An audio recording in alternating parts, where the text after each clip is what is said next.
Everything else, Tony, he sucked. I mean, Are you serious? Come on. Are you serious? Dude, I thought he'd take this offline. No, seriously, I thought.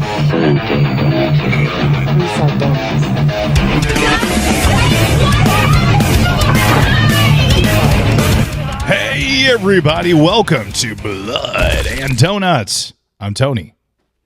And I'm Chris. Thanks for joining, everybody. Yeah, thanks for coming. Here at the Blood and Donuts podcast, we start by sharing an overview, facts, and our first impressions. Then, Chris and I will give our donut rating before we go into a scene-by-scene discussion full of spoilers. But don't you worry, kids. We'll let you know before we do that. Chris, go ahead and let them know how that donut rating works. So we rate our movies on a scale of 1 through 13. 1 through 4 is terrible. Don't go out of your way or spend any money on a 1 through 4. 5 through 8 is kind of like a mid-range. It's worth a watch if you have time. It's not terrible, but it's not great. A 9 through 12 is great. You'll definitely want to check out a 9 through 12, even if you need to rent it. And 13, Tony, that's our Baker's Dozen tier. That's rare. Considered a perfect horror film by us. Maybe even discussion for being greatest of all time. Pet Sematary. It's an American supernatural horror film based on Stephen King's novel. It's a chilling tale about a family that discovers an ancient burial ground with the power to resurrect the dead. When tragedy strikes, grief drives them to test the cemetery's dark magic, unleashing horrifying consequences. Let's say, like, typically you write a book and you hear, like, well, the book is so much better. They really butchered this one. They took all the good parts out. Well, Stephen King adapted this himself. This is his screenplay. So how cool is that? You can't say that it does not do the book service because he was on set. He wrote the screenplay. He was a big part of this movie. That's all I'm saying. How about that? Yeah, and that's pretty cool. Good for him. I mean, because I've seen a few other adaptations of stuff. Like The Stand is one of my favorite movies of all time. The miniseries from back in the late 90s or something. You made me watch it. Yes. Yeah, I mean, all 6 hours of it. It's good. It is good. Yeah, I really enjoyed it. And the book was really good too. This is one of and I'm kind of like that book snob who would say that. So I really need to check out this book too. So okay, so you haven't read this one yet? Not yet. Okay. This is directed by Mary Lambert, and I watched a documentary. It was on YouTube, and I don't have the name of it right here, but it's the making of it, and it is so good. Mary Lambert really fought for this movie. Paramount did not want to make it. Obviously, anytime that you have something bad happening to a child, that it's not a good look. You know, they don't want to touch it. Yeah. But there was a writer's strike, and they were scared that they were not going to have enough movies in production because of this writer's strike. So they were like, so what are we going to do? We need something that is ready to go. And she like raised her hand, and he was like, let me guess, Pet Sematary. And she was like, yeah. So they filmed that. I just thought that was a cool story that she came up with in that documentary. That is cool. You got the main cast of this 1989 film. You got Dale Midkiff as Lewis Creed, the father and doctor who discovers the cemetery's dark powers. He's also been in Elvis and Me from 1988. He played Elvis Presley. Interesting. He does have he does have an Elvis look to him. Yeah. Yeah. So he's like a late 80s heartthrob. Basically. Yes. Okay. Yes.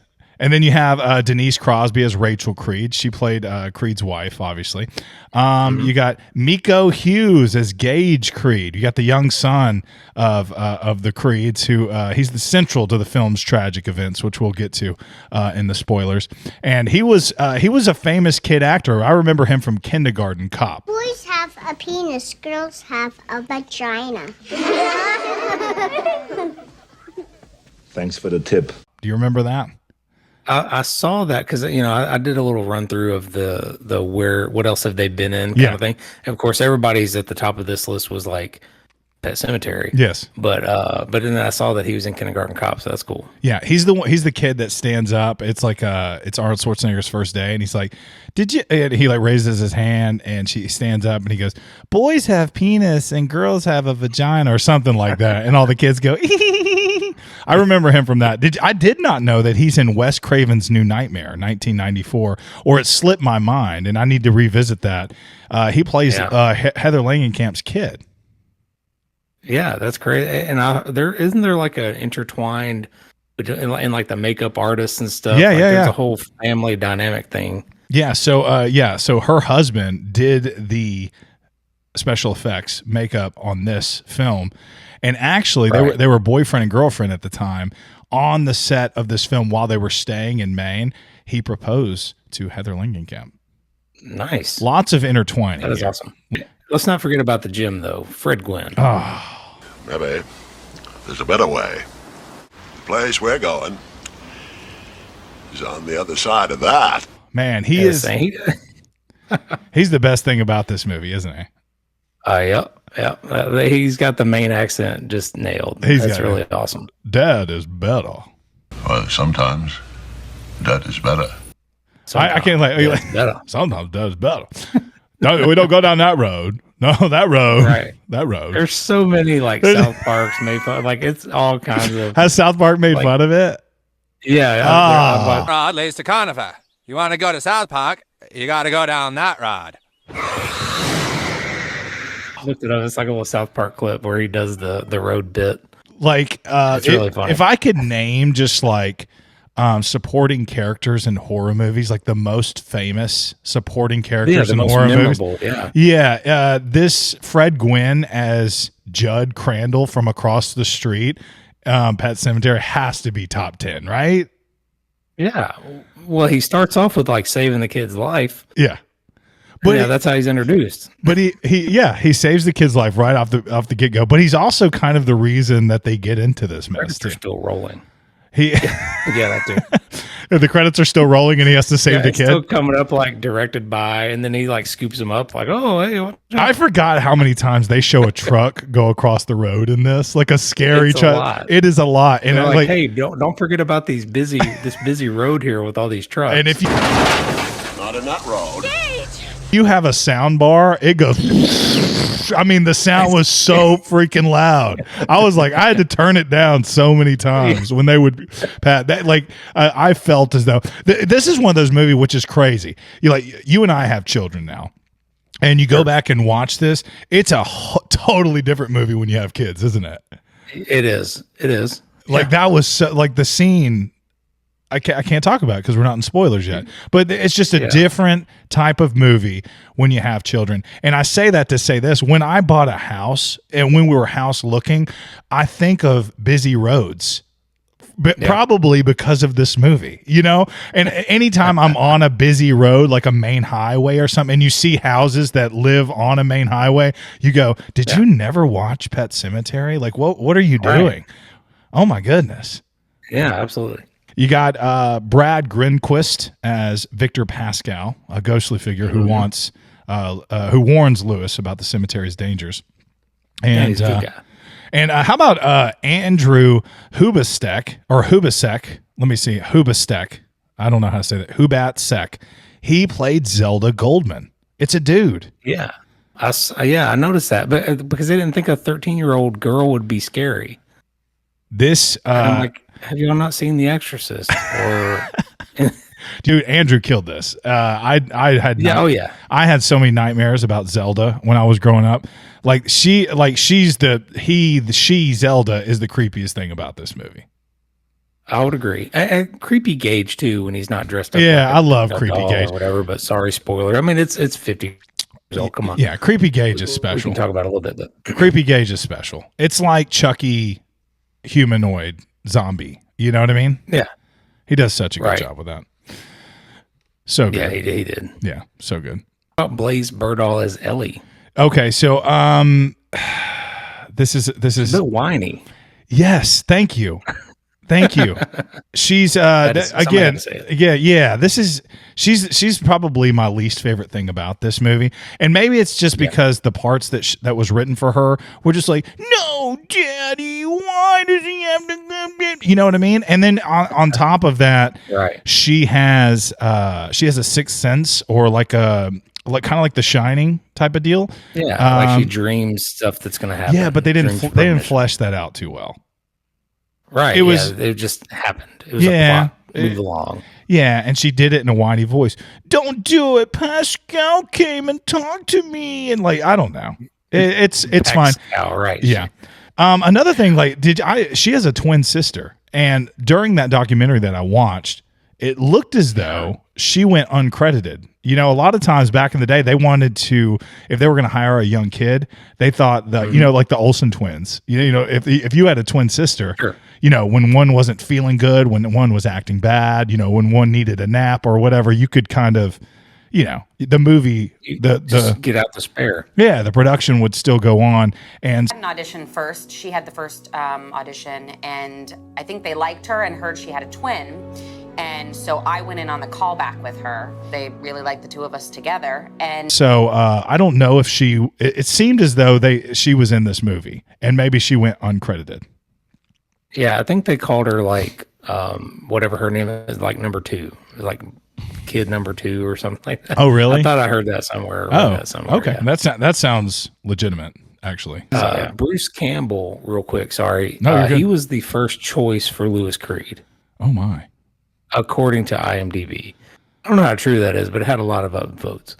And I don't know if I see. I mean, there was a little bit of slapsticky stuff Yeah. in this, where he like rolls out of bed like all dramatic and smacks his head, whatever. But this feels like this would not be a good fit for Bruce Campbell. I thought Dale Midkiff was perfect for that role. Do you? Yeah. Good. Okay. For Dr. Creed? I got some thoughts on him. For Dr. Creed, I thought he was great. I thought he was awesome. Anyone ever buried a person up there? And I thought he had some good acting chops too. You know, like when the kid was running across the street and everything, I thought he was great. Interesting. All right. Oh, you don't agree, man? I can't wait. I honestly can't tell if you're just joking or not. No, I mean, I'm being dead serious. I thought Dale Midkiff was great. Come back to me, Gage. Come back to us. Seriously. All right. So sure, the big no scream, right? When the tragedy happens. Yeah. Sure. Gotcha. When he's telling Church to play dead and be dead, loved it. I thought that was his best part. Everything else, Tony, he sucked. I mean, Are you serious? Come on. Are you serious, Dude? I thought he take this offline. No, seriously, I thought Dale Midkiff was great. I thought the cast were all. I think they all were perfect in their roles. To me, he seemed like a doctor under stress. I didn't see anything like. I didn't see anything that was just like, man, he's a terrible actor. I can't believe he sucks at this. What about when he like picks up the cat and he's like, "Yep, that's Church, all right." You really? Yep. That's Church, all right. Thought that was some good acting chops, dude. I thought he was rough. I didn't think. Oh, so like to me, it just seemed like would be a doctor's response. Like, you know what I mean? Like it's not like death is not real big to him. And, you know, like it was just like, oh, this is just something that happens. And I don't know. I didn't see it as, I thought he was just doing his dadly duty, you know? Okay. Yeah. I can see that part. To me, maybe I'm pulling this out of, you know, I feel like a man's heart's a little bit more stony, you know? A man's heart is stonier. Yeah. I just feel like it's stonier. I don't know. The soil of a man's heart, Lewis, is stonier. So maybe like a Micmac legend that I remember from back in the day. I don't know.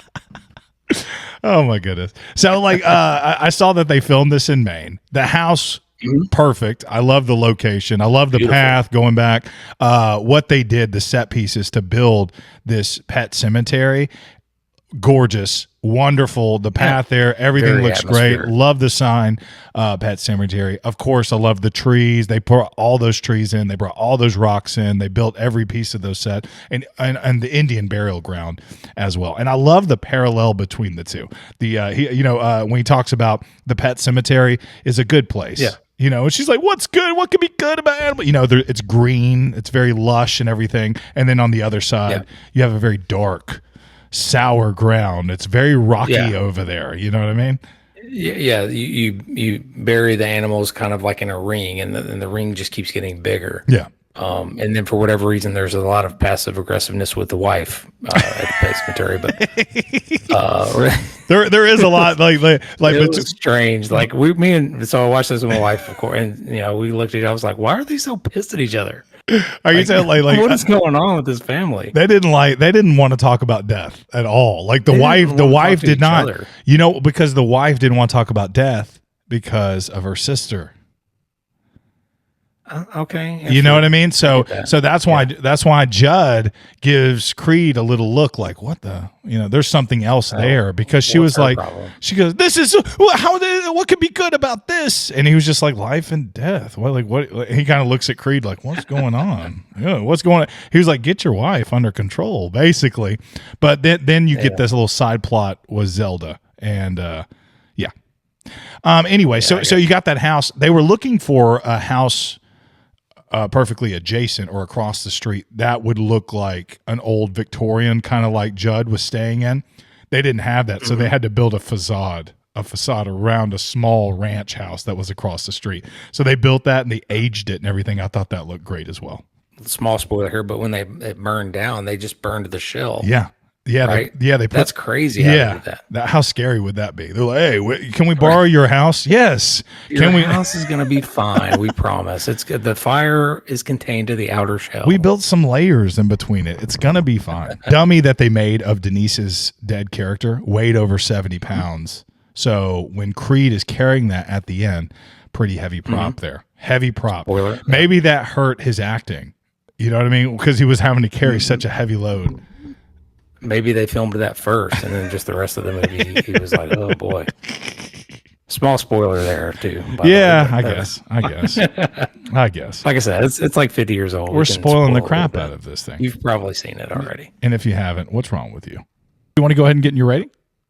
I will, and I have a feeling that we're going to have very different ratings here, Tony. Oh no. So I feel like this movie was a lot scarier when I was a kid. Okay. Like 30 years ago. I remember Pascow being very creepy. I remember Church being like frightening. And now when I watch it as an adult, Pascow is like a comic relief in the second act. Church is just hungry, and the acting is terrible. I think the only positives I can take away are Fred Gwynn's acting as Judd. I loved it. Good guy, neighbor dude, saves the kid. I loved Creepy Gage. When he's not in doll form. I start every movie out with like 13 donuts, and I slowly deduct as I go. This one was hemorrhaging donuts before Church even got his nuts cut. This is a 7 out of 13 for me. Pet Sematary did not hold the same charm as it once did for me. Wow. Yeah, I'm sorry about that. Oh my. Here's mine. I absolutely love Pet Sematary 1989. This film's a masterclass in horror that is both well acted and perfectly cast. The performances bring depth and believability to the story, making it one of the most thought-provoking entries in the genre. What sets this movie apart is how it compels the viewer to look inward and ponder, what would you do if you were faced with the same morally complex and emotionally wrenching situation? The horror is deeply personal, which makes it all the more terrifying. The scenes with Zelda are absolutely horrifying and remain some of the best unsettling moments in horror film that I've ever seen. Fred Gwynn as Jud Crandall is phenomenal and owns every scene that he's in, delivering lines with gravitas and charm and make him unforgettable. The movie's also incredibly quotable, with lines like "sometimes dead is better" lingering long after the credits roll. That being said, there's a couple of minor nitpicks I have with the scenes with the little girl were occasionally a bit annoying. I felt Victor Pascow was slightly overused as a character. However, these are minor issues in what is an otherwise stellar classic horror film. Overall, Pet Sematary is one of the best horror films of the 1980s, in my opinion. I give it 11 out of 13 for Pet Sematary 1989. One of my favorites. I would probably put this in my top 25 horror films of all time. What I love about this is this isn't a guy with a knife just like stalking people. 1980s was just full of slashers, and what Stephen King brought to the table and what Pet Sematary brought to the table, which is it's different. It's just so different. It's filmed in Maine, it's just a different atmosphere to it. It's cool. It's not everybody's bag, man, and you don't have to love it. You still say it's worth a rent, Yeah, if you have time. No, I feel like and like I said, I love the atmosphere when it's starting in the beginning, and like you can hear the voiceovers about, and we're about to talk about it here in a little bit with this.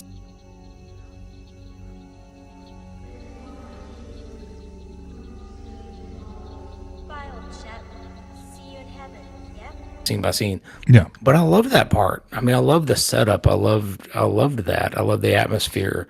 It had a lot of charm in the beginning, but then it just, for some reason, when the parents like got out of the car and started talking to each other, and it was weird. What do you think? It's gorgeous. It was just a weird movie for me. I don't know what happened. And I remember Pascow as a kid. I remember Jud, I remember all those lines and stuff. And it had a lot. It was, and Zelda, definitely creepy. It's one of those, I put this Zelda running up to the camera. I put that up there with Dimitri's mom in The Exorcist sitting up in the bed. Creepy as hell. But there was just a lot of detractors for me. Maybe I'm just getting cynical on my old age, man. I don't know. No, I mean, that's your opinion. I hope we don't get a bunch of hate mail from the people who, they cherish this movie so much. No, people love the, they love the fight. So we'll get roasted and we'll get views for it. So I'll get roasted and we'll get views for it. And I'm happy to take that on. No, I think it's great. Speak your mind, man. Yay, you got to live, you got to speak your truth, it's your truth. Hey, if you haven't seen Pet Sematary yet, where have you been? This movie is 35 years old. Oh my goodness, 35 years old. There. This is a Stephen King classic. If you haven't seen it, I rented this on Prime. I paid $3.99 for it. Yeah. I didn't see it for free anywhere. So I looked, even on Plex, it was $4 even on Plex. Even on like, Plex. Damn. Yeah. That's why you need to own it. We need to own it. You used to have the VHS, didn't you? I think so. Yeah. That and 2. Yeah. 2 is terrible. All right. Anyway, we're about to go scene by scene and spoil this thing. Here come the spoils, guys. Let's do it. Creed family moves from Chicago to the small town of Ludlow, Maine. They end up befriending their elderly neighbor, Jud Crandall, who takes them to the isolated Pet Sematary. It's misspelled cemetery with an S behind the Creed's new home. Yeah, I love the opening tone. I mentioned it. It starts out really eerie. Even the path down there is foggy. It's like I don't know how they did that. Like I'm wondering how they got the fog right on the path. It looked really great, atmospherically good. And yeah, the neighbor, he just he says something like that road eats up a lot of animals or something. Path your wife commented on? That road, and those Orinco trucks. The 2 main reasons is there. Something like that. Doesn't he say something like that? Yeah. He says something like that road's a cuss word or something like that. And then the little girl talks about the path, and he goes, "Yeah, that path. It's got a good story behind it too. I have to share that with you. I have to share that with you later. I have to take you there one day." Yeah, it's so good. It's so good the way he he just Gwen really just takes over, and even if he's not the main character, he takes over, and he's awesome in this. Creed goes and has a 6-pack on the porch with Jud, and Jud kind of talks about the road a little bit, and he says it might be a good idea to get Church, named after Winston Churchill, the cat, neutered. Yeah. He said that way, so he doesn't run around. So he's not running around. Obviously, they do get him neutered a little bit later in this, and that didn't help at all. Not at all. They actually had 8 to 9 cats that starred as Church in this film, and they were all trained to do one thing. So whether it was hiss really well, whether it was to climb up a tree and hiss, whether it was so each one did something, and they only hurt one. I mean, the one that died. They did not. That's crazy. They did not kill a cat in this. Later, Creed is working at the University of Maine when a student named Victor Pascow is brought in with severe injuries from a car accident.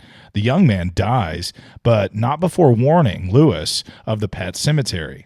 That night, in what is seemingly a dream, Victor visits Lewis, warning him about the burial ground beyond the Pet Sematary. Lewis wakes up to find his feet are covered in dirt. Yeah, the Pascal bit, it's strange to see him it's like, why is he he's warning this guy who he doesn't know. He calls him by name. Yeah. You know, he's like, Lewis. He's like, how did you know my name? Because he kind of wakes up from being dead and grabs his arm and he's like, don't go beyond the wall. Yeah. The ground is sour. Yeah. So kind of gives you that mystery of the place. Yeah, it does give you a mystery. So it does seem like it's not just about a sour ground and like burying a body and it coming back to life.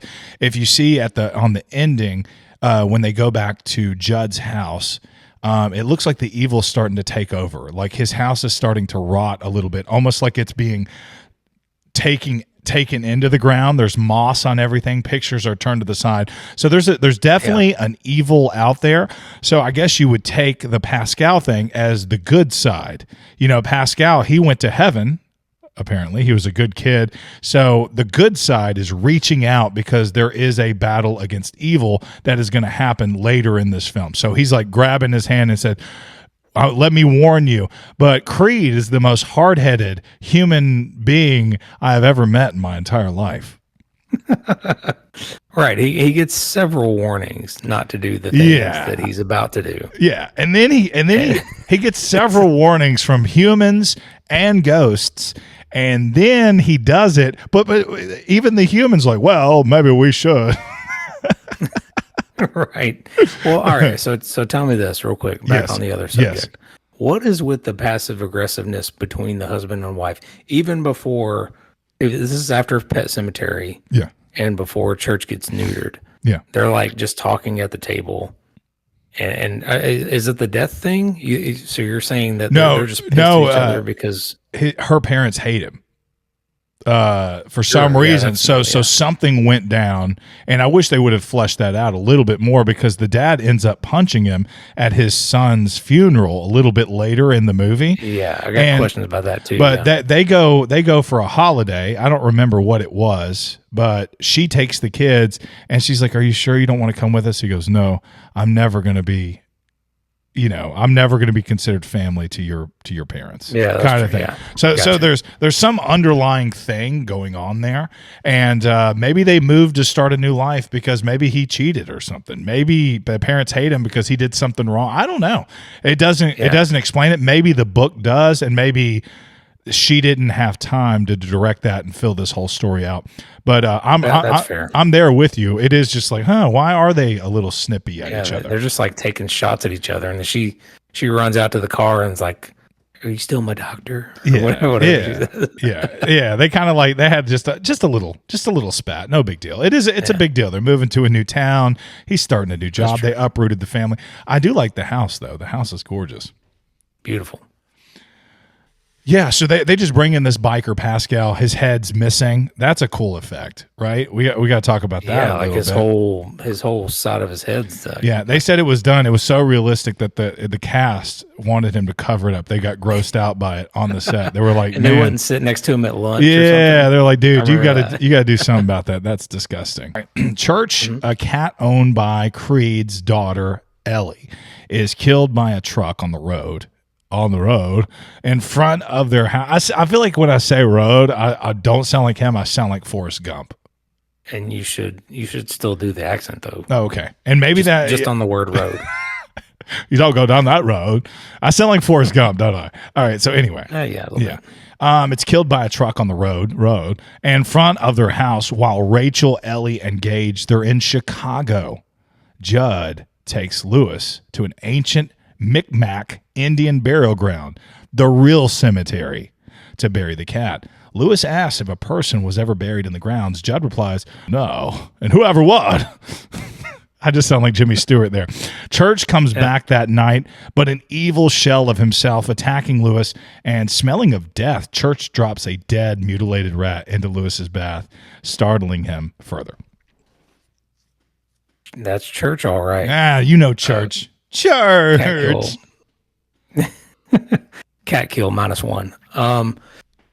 Obviously. So, hey, Jud, are you sure we should go up there? I had a weird dream about it.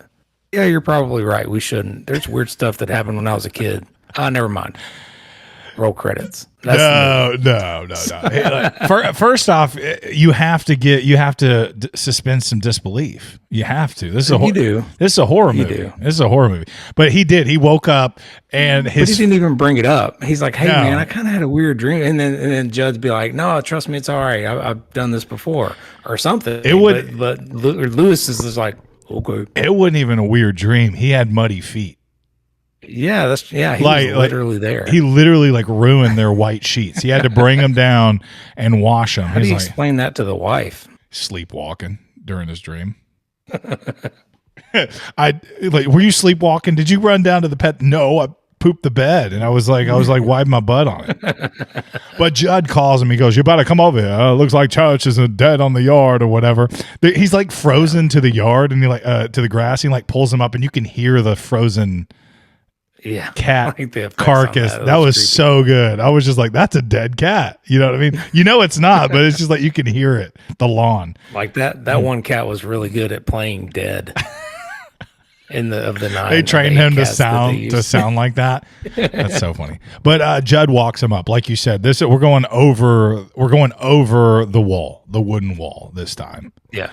And he's like, bring a shovel. Like a 5-minute montage of them walking. Oh yeah. It's a long montage. I was like, how far is this thing? And Jud smokes at least 11 cigarettes during this time. Because you got to bury your own. I'm going to go over here and smoke a cigarette. You know what I mean? Like how awesome is Jud at it just like not doing work and not digging a hole? I just love that. I want to try. You just see on the ground all his cigarettes, like from all the times he's taking people up there. I've done this. We should have watched this together. I think we would have had a lot more fun. Yeah, there's just so many cigarettes over there. Like there's so many families that have moved in and out of that house, and Jud has brought them to the cemetery to bury them. And each time it screws up, and he keeps doing it. He's like the biggest prick in the world. He does. Damn it, you old fool. Remember he said that? He was like, damn, you old fool. Why'd you do it again? Yeah, why'd you do it again? That's funny. He kind of did because he did it when he was a kid, and he knew of a neighbor who did bury a human in that Indian burial ground. He's such a prick. Yeah, you don't talk about Jud like that. Anyway, he's good though. Yeah, I guess his reasoning was like, "Hey, your daughter can't handle it," you know. I can see the logic in that. Like, hey, I'm not ready to see her miss her cat. Yeah, I'm just not ready for that. Because he's like part of the family now. He is. Yeah. So Church comes back. Creed takes a bath, right? Was the bath water kind of grody already, or was that just me? It looked yellow. It looked. I was like, maybe he put some of those flies were there. Some of those flies were there before it got in.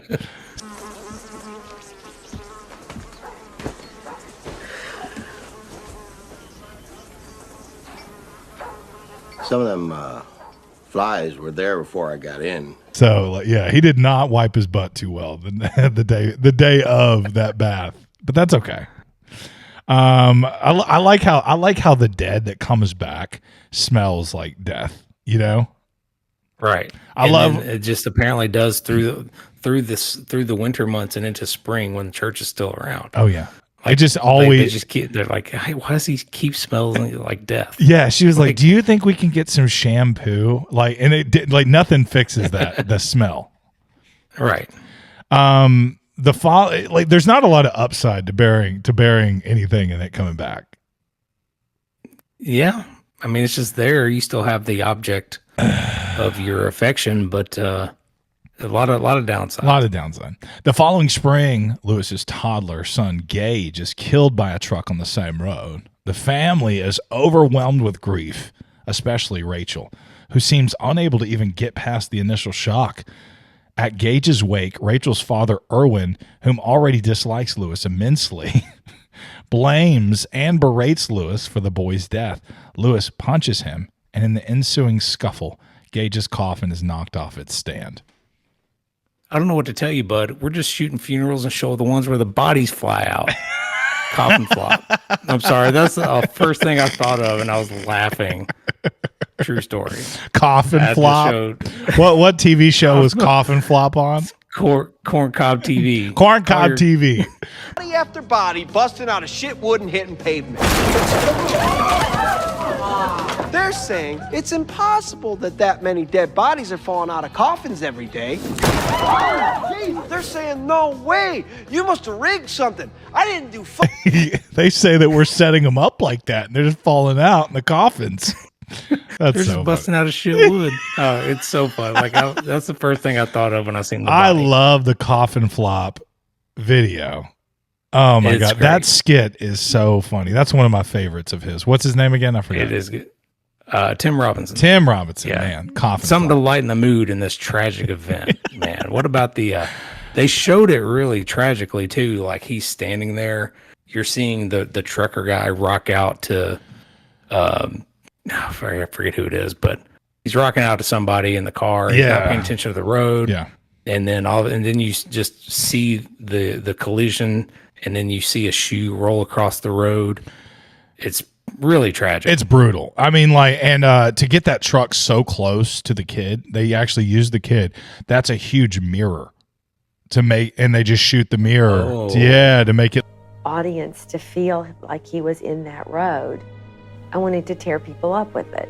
But at the same time, I didn't want to ever put Miko in any kind of danger. You know, there was no way to have a stunt person in the road. So the one shot where the truck was actually moving towards him and he was actually in the shot, we used a mirror. It looked like he's right up on it. Gotcha. Yeah. So that's a crazy scene.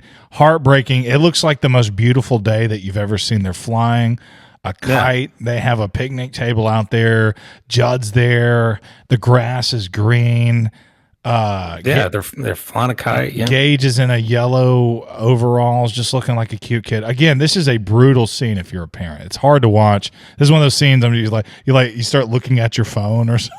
I'm just like, oh man, woo! And then they have another one is later when Creed digs his body up and he hugs it. To me, I was just like, woo, man. Because again, I probably would do the same. I would probably go dig him up and try to bring him back to life. The Frankenstein. Yeah, no telling, man. And what was with the funeral fight scene? Like, I think more so after the funeral fight scene where the guy's like, "Get a hold of yourself, man." Like, let your father-in-law insult you. How dare you fight back? This is your son. This is your son's funeral, man. And you're just like, dude, he just sucker punched me. Like, what are you talking about? He's being a dick, and I'm gonna punch him. Like, what? Yeah. He's like, "How dare you fight back?" That was really weird. I was trying to lighten the mood, so I was thinking of like the coffin flop and I was trying to take myself out of the movie. Because it's a very heavy-handed scene. You're just like, man, this material. Woo.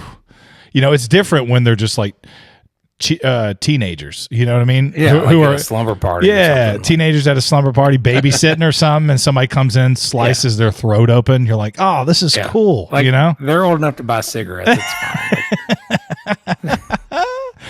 Oh my gosh. Lewis considers burying Gage in the Micmac ground. Jud tries to dissuade him from doing so, telling him about a young man from town named Timmy Baderman who died in service during World War II. Timmy's grief-stricken father, Bill, placed his son's corpse in the Micmac burial ground only to have it reanimate and terrify the whole town.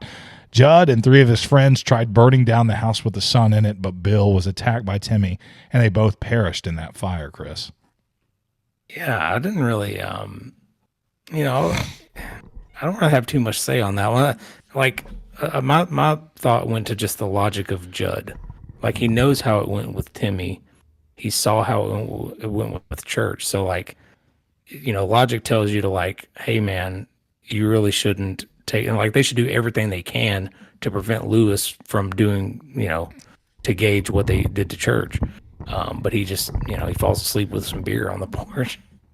I don't think he thought he was going to, because it is ridiculous. I thought, and Jud kind of came over there. He was a little emotional himself. He's blaming himself for the whole thing. As if Creed wasn't going through enough. But Right. He's like, well, I just buried my son today, so come on in, I guess. Judd comes over there. He's like crying. He's like, I feel like it's my fault. I'm the reason because I showed you the evil or something like that. And Damn Micmac traditions or whatever. he kind of alludes like it's kind of like the evil made that happen. Like the minute it gets a taste, it wants more. I wish they had delved into that a little bit more because I feel like that would have helped keep me and my cynical self in the movie. Like, I know we have to suspend disbelief, but like, give me a reason, a more definable or more tangible reason that Judd is doing this. He keeps saying, hey, let's take Timmy up there, let's take Church up there, let's take his dog Spot up there. He's done all this stuff and he keeps doing it. Something's possessing him to do it. Give me more of that stuff. Give me some more logic. I guess I don't need all the logic behind it. I mean, like I like Reanimator. There's no logic in that. You know what I mean? I like Gremlins. Yeah, so. the reagent. It's there. He made it. It's what makes him do that. It's tangible. Horror films. I just like whatever. Friday the 13th, Freddy. I mean, I just like that's fair. It's like whatever. I'll be nicer to the next movie. No, I'm just like it is. I mean, to me, this is like more realistic than 80% of the stuff that we watch. It like deals with a lot of like what. Go ahead. You remember Dolls? I mean, we've seen Dolls. Dolls. You rethink that statement? Yeah, you're right. You're right. Dolls coming back to life to murder people. Murder visitors. That's classic. Such a good one. Rachel plans to visit her parents in Chicago. Rachel begs Lewis to go with her and Ellie, but he declines. On the flight, Ellie has a nightmare stating that Pascow warned her that Lewis is going to do something really bad and that he's trying to help because Lewis tried to save his life when Pascow's soul disincorporated from his body.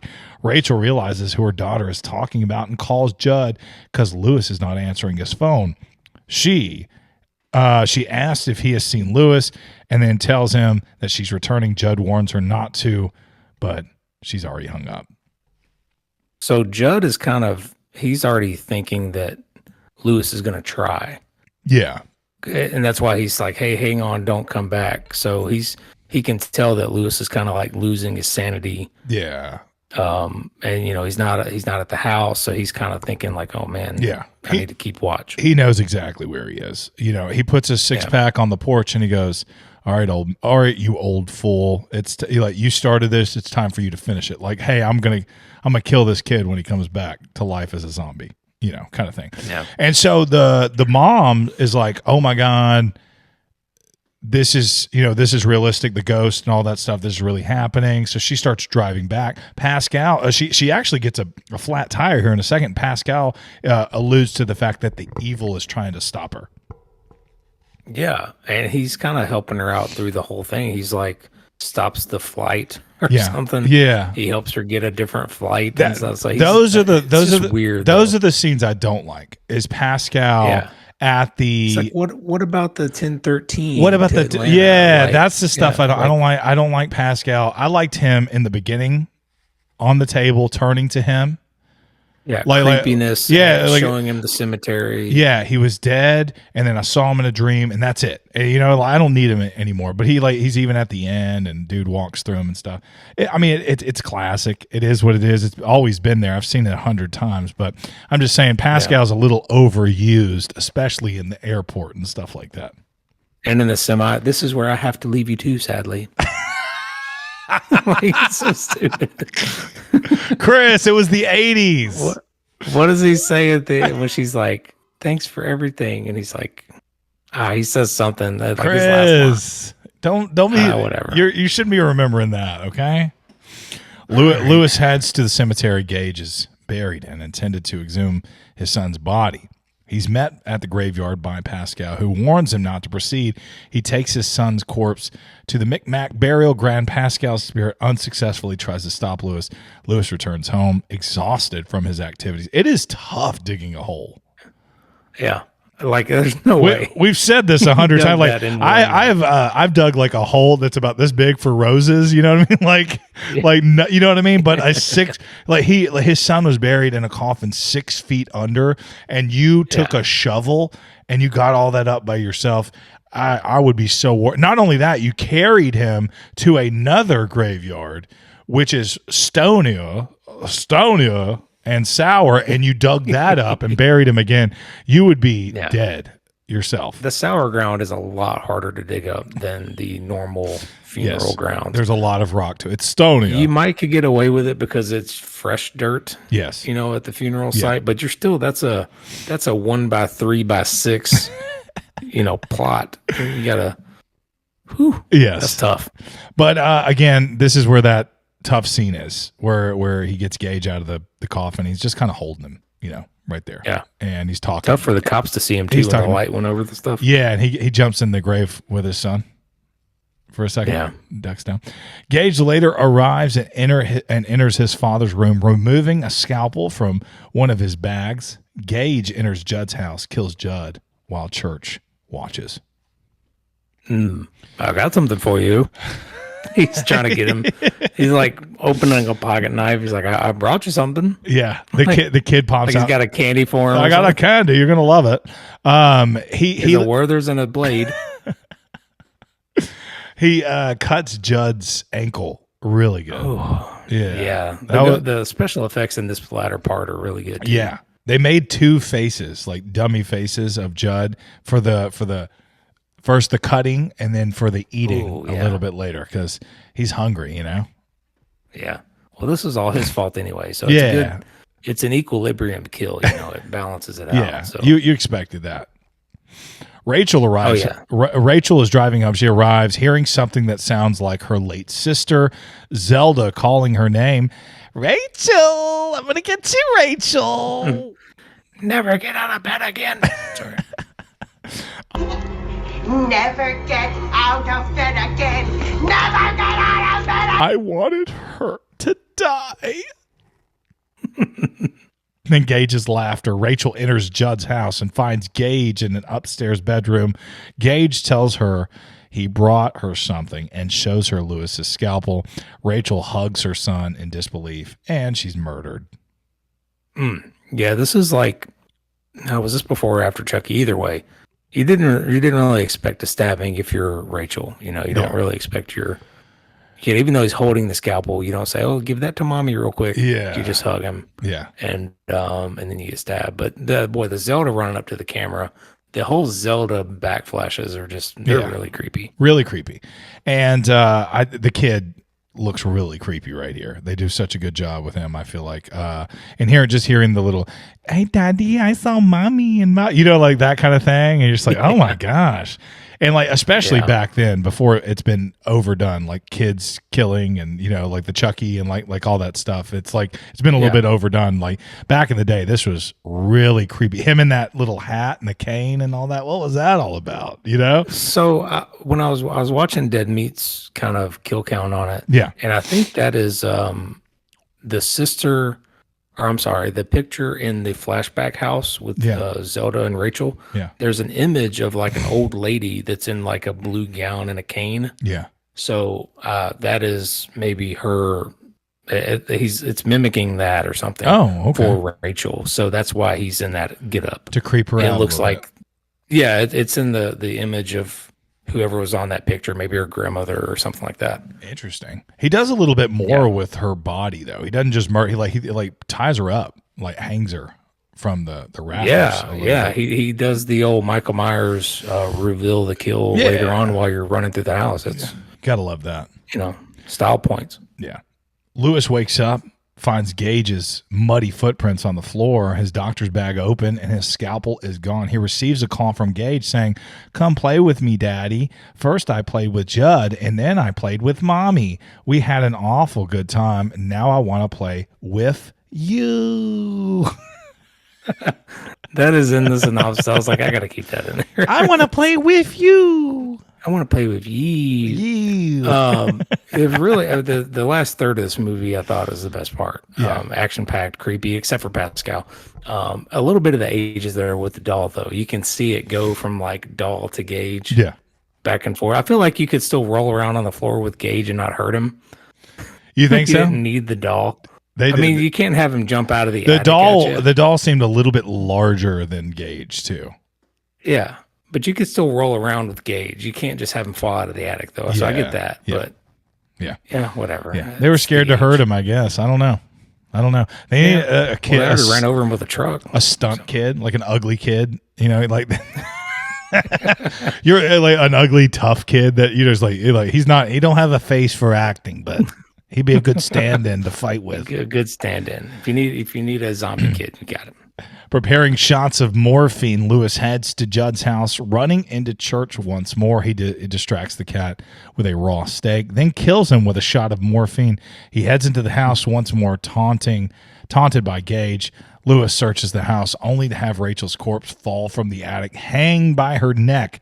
Gage attacks his father, but Lewis injects the boy with a morphine shot, killing him. No fair. No fair. No fair. No fair. No. Is that morphine though? I feel like it's probably just poison. It's something else. It's not morphine. Would just make you feel good, right? Right. Why is He's that like, morphine? Thanks, Daddy. I had a headache. Yeah, That helped. know. Yeah, it's definitely something else. It's probably reagent. No, it was blue. It was very blue. So definitely not reagent. And again, like the kid at the end, you know, he gives him the old shot in the neck, and he goes, "Not fair." And then he kind of wobbles. That looks like the real kid who like falls, trips, and hits hit the his wall. head on the door. Yeah, is that real? That looked legit. I was like, oh gosh. Yeah. Yeah. Well, I mean, if they were like kids, you know, when they were filming these older movies, like think Sleepaway Camp, when the cook kind of catches Danny or whatever that kid's name is. Yeah. You know, he like snatches him a few times, and he's like, yeah, that really hurt the kid. Like, oh, I bet those were real shots. So I mean, they probably left that in there, but yeah, that looked real to me. Lewis soaks the house in kerosene, sets it on fire, carrying his wife's body out. 70-pound body, by the way. Prop right there. Pascow tells Lewis, "I'm sorry," and not to bury Rachel in the same place. Lewis replies that he waited too long with Gage, and that's going to work this time with his wife because she's fresh, Chris. Yeah, she it's just still done. warm. Lewis walks through Pascow, who vanishes screaming. At home, Lewis plays solitaire while he waits at midnight. Rachel comes through the kitchen door. She coos, "Darling," and the two embrace, kissing as it is revealed that her face is ravaged and oozing cranial fluid. Rachel reaches for a steak knife on the kitchen table. The screen blacks out as Rachel stabs him while Lewis screams. That's a good ending. I love a good horror ending like that. Yeah, I agree with you. A good horror ending. You know, maybe he loses his sanity a little bit. He's already lost his son, his wife, his good friend across the street, his cat that he loves so much. You know, he's lost all that stuff. So he's either thinking he's gonna get killed anyway, or he's already lost so much, or he's just really trying to get his wife back. I'm torn on the two, but either way, it does work with that ominous ending where you know he's dead. Right. And the wife looked great. The oozing from the eyeball. Really it looks so so disgusting. What a cool effect there. But yeah, I thought it was a great ending. Yeah, the fire at the they burn that thing down, and like you said, Gage is gone. Parents don't like him. You know, his first day on the job, somebody died already. Like, why are we even here? I think they were in the process of moving out already, right? Yeah, after the for sale sign. After the Gage thing, it was over with. So yeah, I'm with you. Like, she comes back, give her one last hug while I just get stabbed to death. There it is. Yeah. Man, I agree, man. I thought this was differing opinions, but you know. Yeah, I hate that you didn't enjoy it, man. it just kind of maybe got old on me, I guess. I don't know. I just feel like there's a lot better stuff out there. And I understand that it's classic and stuff like that, but I thought this was like comfort food for you. I thought this was so, like, I remember watching it with you when we were younger, and you owned it. So it was like put in Pet Sematary and like comfort, you like eat pizza, just enjoy Pet Sematary being on. You got the Ramones on the soundtrack. It's just like, to me, it's just like, it's just warm and cozy, you know? Maybe too many whining little girls for it to be comfort for me, but no, I did have it, and I just, I don't know. It just didn't hold that same charm. But I do know it's a classic. I understand its place in horror. I understand that it's a good film adaptation from one of the best horror writers in the world that we've ever had. So and I understand and respect that. So I still recommend it. It just might not be everybody's. If you have time, cup of tea. If you have time, you recommend. If you have time. If you have time. Thanks everybody for coming out, and we'll see you on the next episode, Chris. Yeah. Thanks a lot, everybody. Thanks everybody. Bye.